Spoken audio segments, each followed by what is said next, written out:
Welcome to the book release and cultural event from the Marion Seymour on JCPS Digital Learning Live. I am Matt Bolka of Digital Innovation, and I am super excited to be on this episode to celebrate our remarkable educators across JCPS. Today, I'm joined by our JCPS Digital Innovation team, Danielle Washburn and Elaine Abernatha. How's everybody doing today? Great. Great. So also joining us today is Matthew Kaufman and Irma Bextick. Oh, sorry if I mispronounced your name. And then we also have some truly awesome student leaders from the Marion Seymour School, and I will let them introduce themselves in a little bit. Elaine will be running the control room today and taking any questions that you may have from the YouTube live chat. Make sure you drop in there and then introduce yourself, as well as let us know what school or district office you are from. If you don't have the chat capability, make sure you log into YouTube. And while you're there, check the subscribe button too, so you can continue learning with us. Without further ado, I will turn it over to our special guest. Hello, so I'm Matt Kaufman and I'm Irma Bextick. And we are here to talk about this really exciting book that our kids are producing. The next slide. How do we go to the next slide? I got you. All right, cool. You're good. So this is a group called Amazing. And the whole idea is they are creating the alphabet of compassion from A to Z. So these students are writing a children's book where they are encouraging the superpowers of compassion and kindness to everybody. And you see this girl named Amazing Grace basically taking kids on a tour of the city of Louisville, where they see all these amazing agencies and nonprofits that lift up people and make people feel welcome here. We have a massive event coming up soon we're going to tell you about. And this is all part of the work from the Aspen Challenge. So on that photograph, you see our amazing team, and you also see Theo Edmonds, who's a really good friend of ours, and Mike Bezos, who we're hoping to make a really good friend of ours. So the students are very inspired by Theo Edmonds' challenge, which was to create cultural well-being in the places where we learn and work. And so their book is really coming from that source of inspiration at the actual Aspen event.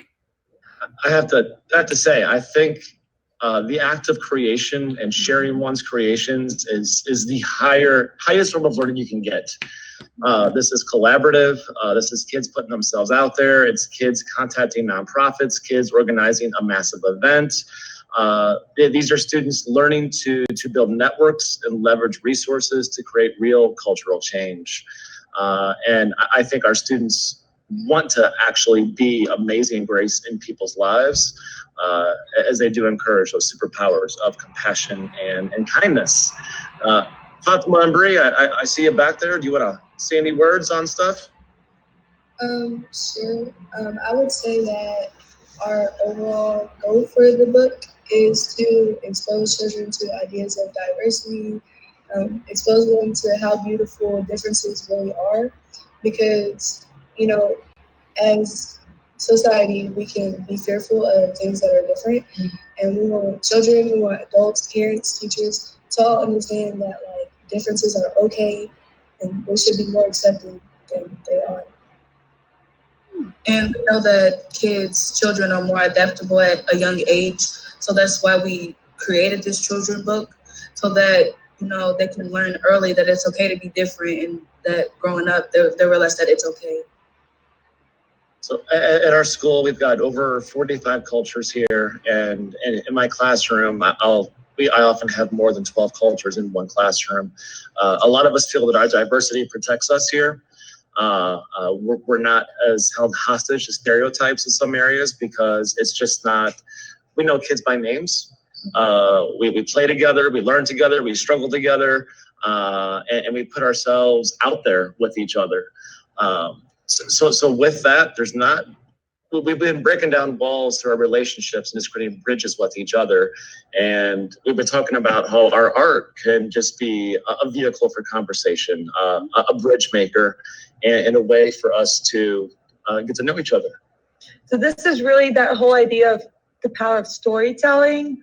We know that when our kids feel included, they're able to tell their stories and truly be themselves in our classrooms and beyond and be their authentic selves. So this book is really telling that authentic story of the power of inclusion and diversity in our city.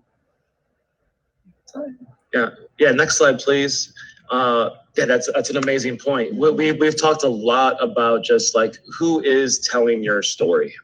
Because if you're not telling your story, somebody else is telling your story.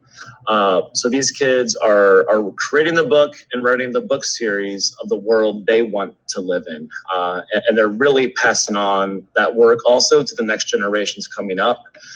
They've got plans to meet with elementary school kids and preschool kids and going to community centers and reading these books and building relationships. And if you go to the next slide, we'll walk you through a little bit of the book. Right now, you can see that we've got it translated into Spanish. We're also working on getting it translated into Swahili. So through the narration there, you meet Grace, and then she meets Alex, and Alex is biracial. And you'll see the questions down below in the right-hand side corner or left-hand side corner. So it's going to be an interactive book. Where it's got narration, but also stop and pause and facilitate that conversation. And the idea the kids have there is that this is how we begin the conversation about diversity.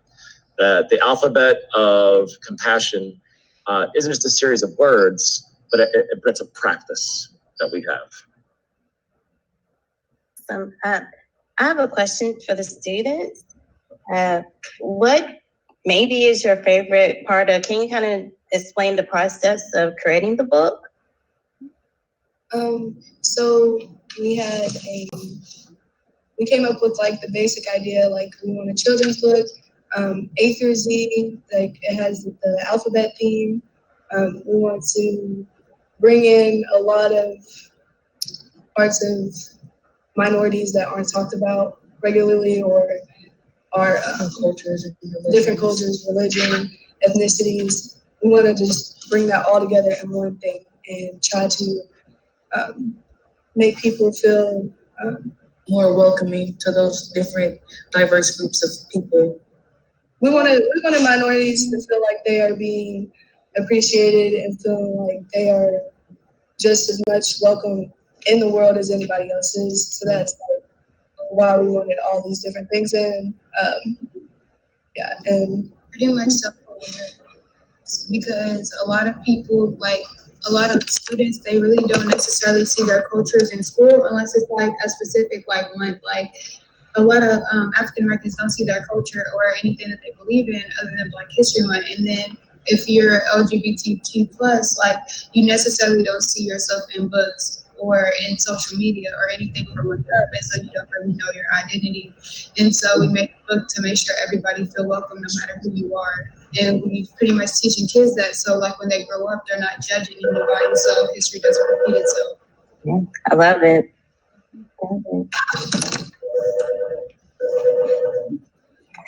So who did all this wonderful artwork for the book? One of the team members. Well, it was two of the team members. The girl who just talked, Alasia, and then one of the other girls, Caitlin. Awesome. They did amazing. They did really good. Yeah, everybody played like a key role in like everything in the book. Like somebody illustrated, we had editors, we had like translators into the writers. Spanish.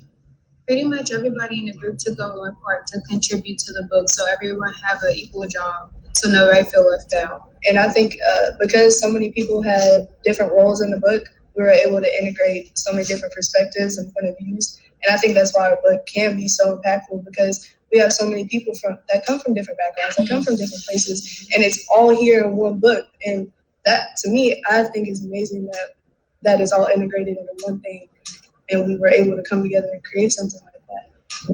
I think it's awesome just this brief moment as we've been talking, I can tell you all that you know yourself. Self-awareness is key because after knowing yourself, then you can kind of communicate or relate to those students and collaborate with those students that may be different from you. But through this book will help other students, other populations learn how to interact and learn about the different cultures of the student population that you have out more. So I think it's awesome. So what platform did you guys use to create the art on? And did you use an app? Did you use just basic? What did you use to create it? Me and other student, we use Adobe, and pretty much it's like a blank canvas. And so we pretty much sketched out everything by hand. So everything that you're seeing right now is all by hand. Nothing been traced or anything. It's just made from a blank canvas. And it was like, it was hard at first and it's very time consuming, but we got it done. Oh, it looks awesome. It looks great. I love it. I love it. Lingual slides if you like.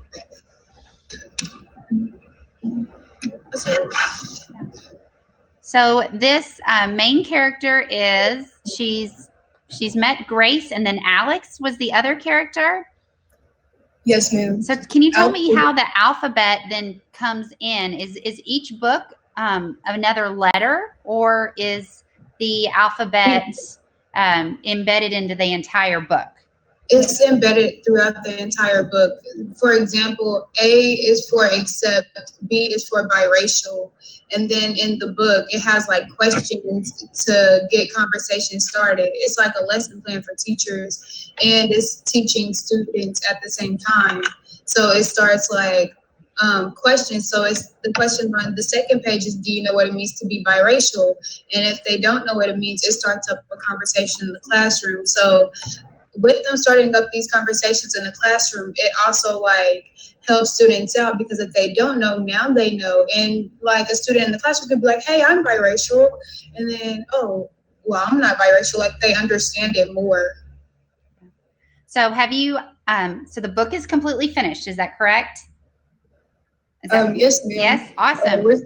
We're finishing illustrations, but the actual The words. the wording and everything, the story is done. Have you gotten to share it to people at home and any other younger siblings maybe, or younger friends, and what were their reactions to this book? I have shown it to my younger sister. She's in middle school, so she's a little bit older. She's been pre-exposed to some of the things in there. She thought it was like really sweet. You know, we push accepting each other and things like that, and being who we are in our household. So, you know, she was used to it, but she still enjoyed it. I don't have any younger siblings or anything like that. Some of our team members did show their siblings, but I'm not sure what happened. So if I wanted to purchase this book, is this book available on some type of platform, or how is that? How would one go about to obtain this book? I don't think we're going, like our plan is to sell the book. I just think we're like going to do a book release. And if you come, you can get a book, but I don't think our plan is to make any type of money off of the book. Cool. That's really good. Yeah, that's our goal. The goal is to pretty much make everyone aware of everyone's cultures. Our goal isn't really to necessarily make money off of it. Love it.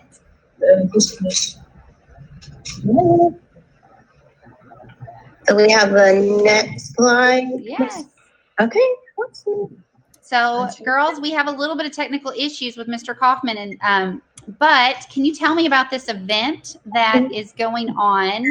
When and as much information. Can you hear us now? We're back. Yeah, we can hear you. We're back. Yeah. So We just did- the event that's going on here is called Our Table, and it's our book release, but we're gonna have like more activities. Like you get a chance to learn other cultural dances.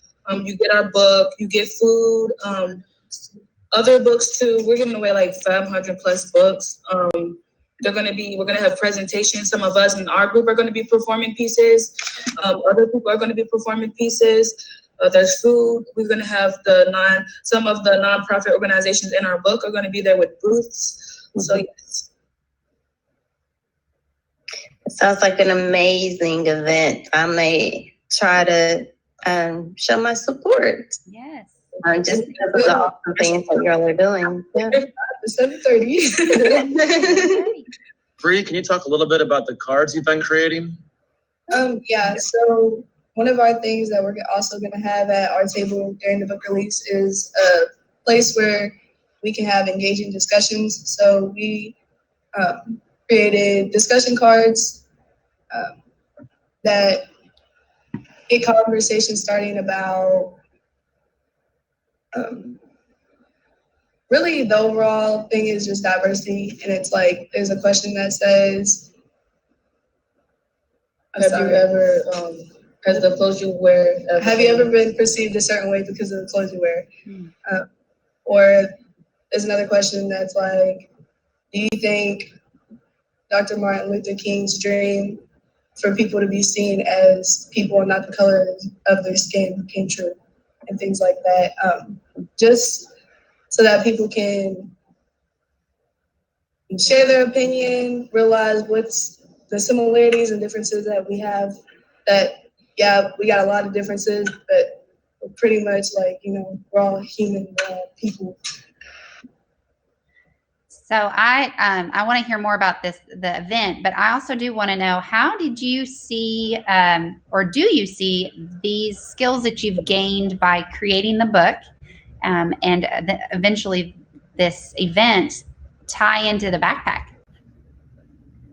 The JCPS backpack. Okay, Yeah. I'll put it in my backpack. I'll put that in my backpack Okay, too. so this could tie in your backpack because you could pretty much put it in this as like effective communicator, pretty much because first of all, the cards, like, they reach out to other people, also the book.